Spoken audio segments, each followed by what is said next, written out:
Good morning mga boss. So, nandito na kami ngayon sa taas, no. So, siguro na kami ng trabaho namin. Ang aming setup ngayon ay ito. Yan. So, nagkakabit na kami ng tubo para magkaroon na siya ng tungan doon sa taas. Pagkatapos namin ikabit yung tubo na yan ay ang gagawin namin ay maglalatag na kami ng yero. After nyan ay putungan na namin to, sabay na namin buhos to sa slab kasi hindi naman ganun kataas. Okay, so ganyan lang ang step namin ngayon gagawin. Tapos kayo ng umaga ay naghalo ako ng pintura na primary epoxy, yan, with catalyst. Pininturahan ko na yung mga pinagwildingan ko kasi winildingan ko yung mga tugtungan na yan. Lahat yan pinaikutan ko, nilagyan ko ng pintura para hindi tayo iwas tayo sa kalawang, kasi kapag winilding mo siya sigurado ay kakalawangin niyan. So sinisigurado natin na hindi tayo provision ng kalawang. So yung mga boss naglalatag na sila ng para doon sa slab naming ipipo-prepare. Sigurado yung tubo na inarkila namin ay kulang ito, pero ang sabi naman ng mayari ay kapag kukulangin ay dadagdagan na lang namin. Medyo masikip yung area namin dito kasi nga maraming kalat, may mga bike pa rito sa taas. Mamaya linisin namin ito para makaiwas kami sa kalat, no. Ayan, kita nyo, napakabilis ng pagkakadali kahapon. Ito yung inasintadahan. Lahat ng poste namin ay aming kukunin yan, ay aming isasabay na sa buhos. So hindi mo na kailangan buhusan ngayon yan kasi medyo maabala. Maiksi lang naman kasi dati na siya may buhos yung ilalim. At yung isang poste dito sa gitna ay magkakaroon pa ito ng poste dito sa harap.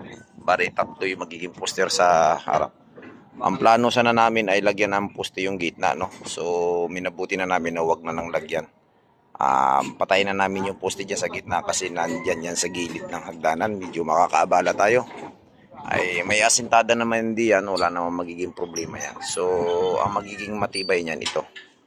Okay, so mayroon naman tayong gitna. Malapit lang naman siya, hindi naman ganun kalayo yung magiging kanya, no. Hindi po ba? So saglit lang naman yan. So yun mga boss, ayan yung update ngayong umaga. At don't forget to subscribe sa aking YouTube channel at paki-follow kung bago ka pa lang sa aking Facebook page. Huwag niyong kalimutan mag-follow sa aking Facebook page. Thank you for watching guys. Maraming salamat. God bless everyone. A few moments later.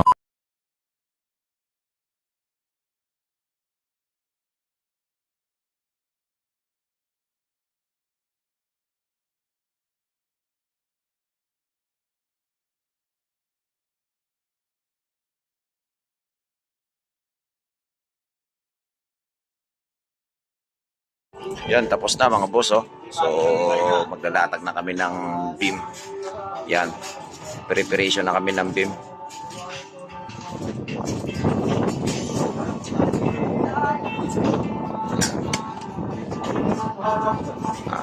Bilis ng pagkasa ng tubo mga busing, no. So latag na yung beam.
naman.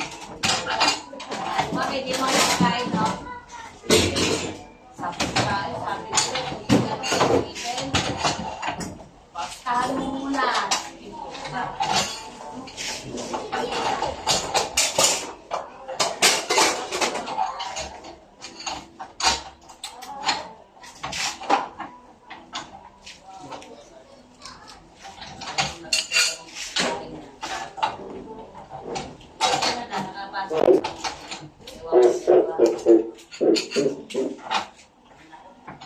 Hirap, lalo ang ibig mo.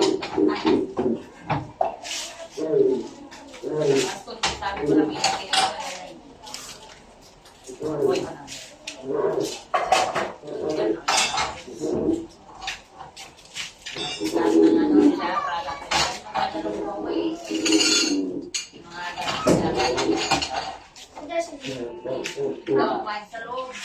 Nakakain na ito. Pinadala daw kayo, kung wala nang pinadala.